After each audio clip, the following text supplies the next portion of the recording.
Basta kay Sir Rojan, ibang klase. Let's go! Okay, welcome ulit sa ating klase. Sa video na to, pag-uusapan natin ang Article 1791. Dito sa article na to, dinidiscuss ang tungkol sa obligations of partners to contribute additional capital. Paano kung halimbawa ang isang partnership ay nagkakaroon ng imminent loss? Required ba ang mga partners na mag-contribute ng panibago or hindi? Paano kung ayaw niyang mag-contribute? Ano mangyayari sa kanya? Ano nga ba? Ready ka na? Sige, start tayo. Let's go!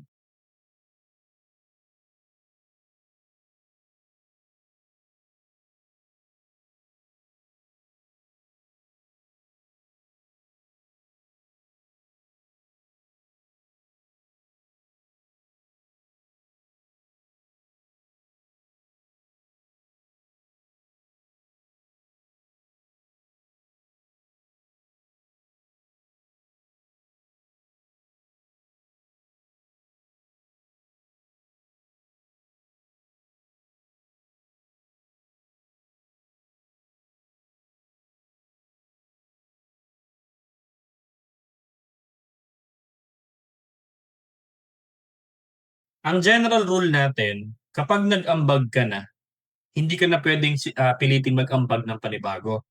So, partners are not bound to contribute additional capital. That's the general rule. General rule, partners are not bound to contribute additional capital.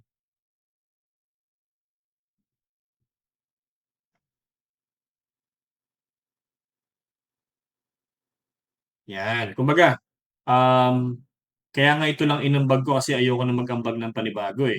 So, bakit ako mag-aambag ulit? So, yan. Hindi mo pwedeng pilitin mag-ambag ng panibago. Except na lang kung halimbawa napagkasunduan. So, exception, stipulation. Number one, napagkasunduan na magdadagdag ng panibagong contribution. Pangalawa, in case of imminent loss. Ayan. Kapag imminent loss na pinag-uusapan natin, mapipilitan ng mga partners na iligtas yung kanilang partnership. Yan, sabi dito, to save the venture, kailangan nilang mag-contribute ng additional share sa capital. Okay? Ngayon, paano kung ayaw? So kung medyo nagdadalawang isip itong capitalist partner na to or yung partner, mapipilitan siyang ibenta yung kanyang interest. Pero itong mga exceptions na ito, hindi nag-a-apply sa industrial partner, no? Not applicable to industrial partner. Okay? O kaya naman, merong agreement or agreement na merong isang partner na hindi na kailangan mag-contribute. Okay? Yan. Napagkasunduan na itong isang capitalist partner na ito, okay lang kahit huwag ka na mag-contribute. Ayan. So, agreement. Lahat sila nagkasundo dapat. So, may mga capitalist partners na hindi required magbigay ng additional contribution. Okay? Bakit hindi applicable itong 1791 sa mga industrial partner? So, bakit? Kasi ang kinontribute niya service. Kumbaga nagpakapagod na nga siya, ang binibigay na nga niya is service, tapos lugi pa rin talaga ang partnership. Kumbaga ano ba bang kailangan niyang gawin? Yan. So, binigay niya na lahat ng kanyang buong oras kasi siya industrial partner and yet talagang lost pa rin itong partnership. Hindi niya na kailangan pang magdagdag pa kasi sobra-sobra na yung binibigay niya kumbaga. So, already given his entire service para sa partnership. Ayan. Ano pa ba ang gusto ninyong gawin ko? Binigay ko na ang lahat. Ayan. So, binigay ko na lahat ng kaya kong gawin. Talagang hindi natin maisalba yung partnership. Wala na akong dapat iambag diyan. Kayo na ang bahala mag-ambag para hindi tayo lugi. Ayan. So, mga capitalist partner na lang. Liban na lang kung si capitalist partner ay napagkasunduan na hindi na kailangan magdagdag ito. So, kailangan agreement. So, itong agreement, nag-a-apply siya sa capitalist partner. Pero the rest, pag hindi nakasama sa agreement na bawal na mag-contribute or hindi na kailangan mag-contribute, required ngayon yung mag-contribute. Okay? So, malinaw tayo dun, ano? So, paano kung halimbawa, in case of imminent loss, no? Nagkasundo na sila. Magdagdag tayo ng kapital kasi lugi tayo. Yan, malapit nang magsara yung partnership natin. Magdagdag tayong kapital. Tapos merong ayaw. So, nagkaroon ng refusal. Okay? Refusal of a capitalist partner. Paano pag ayaw niya? No? Yan. So, pag sinasabing ayaw niya, lumalabas or pinapakita na hindi na siya interesado sa partnership. Kasi ayaw na niya eh. Unless na lang talagang insolvent siya, wala na siyang kayang may pandagdag. Okay? Kasi ang inisip natin dito, itong 1790, presumption natin is solvent. Okay? So, ang presumption natin, solvent. Yan. Okay? Pero paano halimbawa, solvent na nga, pero ayaw pa din. Ang ano niyon, it shows the partner shows lack of interest to the partnership. Eh, ang partnership ay isang fiduciary relationship. Ibig sabihin, it is based on trust and confidence.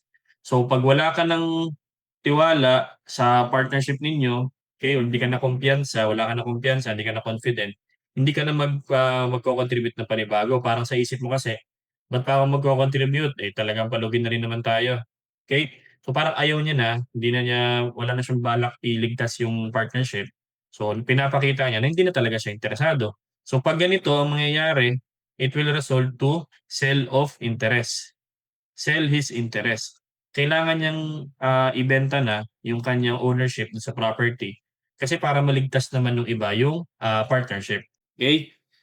So, pag halimbawa sir, pag insolvent, paano naman? Ayan, pwedeng hindi na siya pwedeng pilitin kasi kung ang reason niya kung bakit hindi na siya interesado or hindi na siya makapag-contribute ay dahil sa financial condition, halimbawa insolvent talaga siya, gustong-gusto ko man, sabi niya, gustong-gusto ko man, eh wala na talaga akong pera, kaya insolvent na ako.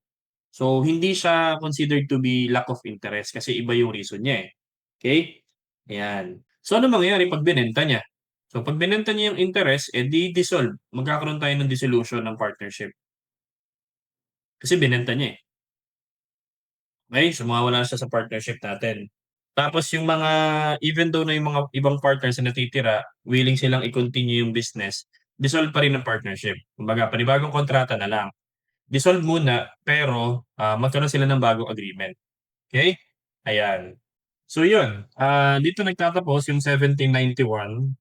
Straightforward naman yung article, malinaw siyang sinasabi na kapag dumating sa punto na medyo life and death na yung situation ng partnership, imminent loss na siya, medyo malapit na siyang magsara. Tapos majority ng mga partners, tingin nila ay talagang kailangan na mag-contribute, kailangan mag-contribute. Although general rule kasi, hindi mo na pwedeng pilitin ng isang partner na magdagdag ng kanyang kapital kasi yun lang talagang kinontribute niya eh. Liban na lang talaga kung medyo imminent loss na or kung napagkasunduan. Ngayon, itong 1791, hindi nag-a-apply siya sa industrial partner kasi binuhos niya lahat ng oras niya at may makakaya niya para iligtas yung partnership. Talagang hindi. Hindi na talaga kaya niyang iligtas pa. So, hindi na niya kailangan pang magkaroon ng additional contribution. Okay? Liban na lang ulit kung merong mga agreement na yung capitalist partner na iba, hindi na rin kailangan mag-contribute and hindi sila kailangan mag-contribute. So ngayon, paano kung halimbawa ang isang capitalist partner na may kakayahan ay ayaw contribute ng panibago. So pinapakita lang nito na hindi na siya interesado sa partnership. Ang mangyayari, kailangan ninyang ibenta yung kanyang interest sa ibang partners para maituloy ng ibang partners yung business. Yun nga lang, dadaan muna sa dissolution. Okay, magkakaroon muna ng termination. Kasi sa unang contract nila, kasama pa yung isang partner na to. So para ma-terminate yung contract na yun at hindi na siya kasama sa susunod, mag-dissolve muna. And then, ituloy na lang ulit yung business. Okay? So, I hope meron ako nagdagdag sa inyong bagong learning na magagamit ninyo sa inyong mga klase. Kung medyo nabilisan ka or meron kang part na hindi maintindihan, mag-comment ka at ating susubukang sagutin yan. Lagi sinasabi sa inyo, mag-aaral kayo mabuti, magiging palagi at laging tatandaan, ibang klase ka. Bye-bye!